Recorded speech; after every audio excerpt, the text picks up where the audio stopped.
जय माता दी दोस्तों, जय श्री हरि। स्वागत है आपका हमारी YouTube चैनल अभव्या वर्ल्ड में। दोस्तों, आज की इस वीडियो में हम आपके लिए पौष मास के कृष्ण पक्ष में पड़ने वाली सफला एकादशी की व्रत कथा लेकर आए हैं। चंपावती नाम से विख्यात एक पुरी है जो कभी राजा महिष्मत की राजधानी थी। राजर्षि महिष्मत के 5 पुत्र थे। उनमें जो ज्येष्ठ था वह सदा पाप कर्म में ही लगा रहता था, पर स्त्रीगामी और बुरे आचरण वाला था। उसने पिता के धन को पाप कर्म में ही खर्च किया। वह सदा दुराचरण परायण तथा ब्राह्मणों का निंदक था। वैष्णवों और देवताओं की भी हमेशा निंदा किया करता था। अपने पुत्र को ऐसा करता देखकर महिष्मत ने राजकुमारों में उसका नाम लुम्बक रखा था। फिर पिता और भाइयों ने मिलकर उसे राज्य से बाहर निकाल दिया। लुम्बक उस नगर से निकलकर वन में चला गया। वहीं रहकर उस पापी ने समूचे नगर का धन लूट लिया।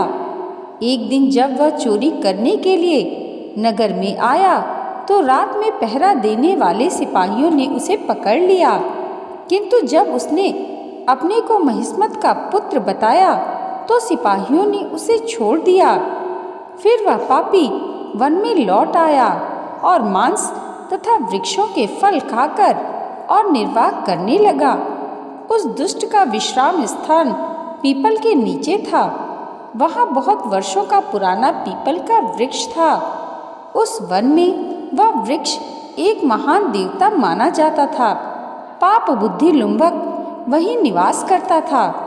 बहुत दिनों के पश्चात एक दिन किसी संचित पुण्य के प्रभाव से उसके द्वारा एकादशी के व्रत का पालन हो गया। पौष माह में कृष्ण पक्ष को 10वीं के दिन पापी लुम्बक ने वृक्षों के फल खाए और वस्त्रहीन होने के कारण रात भर जाड़ी का कष्ट भोगा। उस समय न तो उसे नींद आई और न ही आराम मिला। वह निस्मार सा हो रहा था। सूर्योदय होने पर भी उस पापी को होश नहीं हुआ। सफला एकादशी के दिन भी लुम्बक बेहोश पड़ा रहा। दोपहर होने पर उसे चेतना प्राप्त हुई। फिर इधर उधर दृष्टि डालकर वह आसन से उठा और लंगड़े की भांति पैरों से बार बार लड़खड़ाता हुआ वन के भीतर गया। वह भूख से दुर्बल और पीड़ित हो रहा था।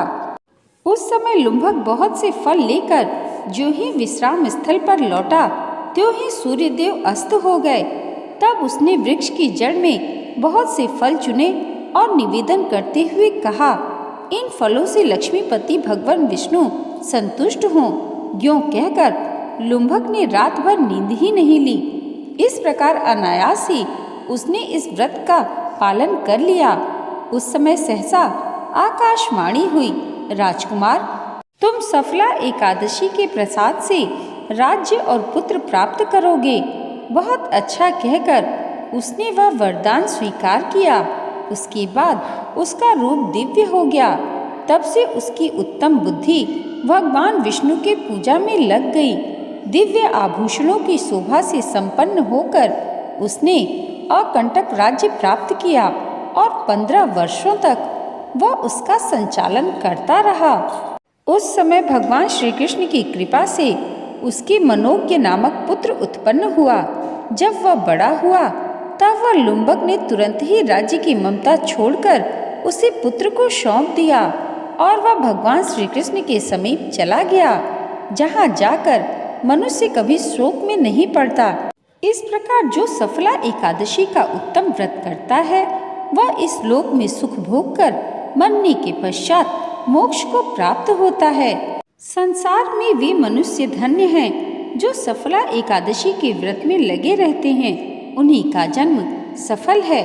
इसकी महिमा को पढ़ने, सुनने तथा उसके अनुसार आचरण करने से मनुष्य राजसूय यज्ञ का फल प्राप्त करता है। दोस्तों, आज की वीडियो अगर आपको अच्छी लगी हो तो कमेंट बॉक्स में जय श्री हरि जरूर लिखिएगा और इसे लाइक और हमारे चैनल पर पहली बार आए हैं तो सब्सक्राइब करना मत भूलिएगा। भगवान श्री हरि और माता लक्ष्मी की कृपा आप सबके जीवन पर सदैव ऐसे ही बनी रहे। इसी मंगल कामना के साथ मिलते हैं अगले वीडियो में। तब तक के लिए जय माता दी, जय श्री हरि।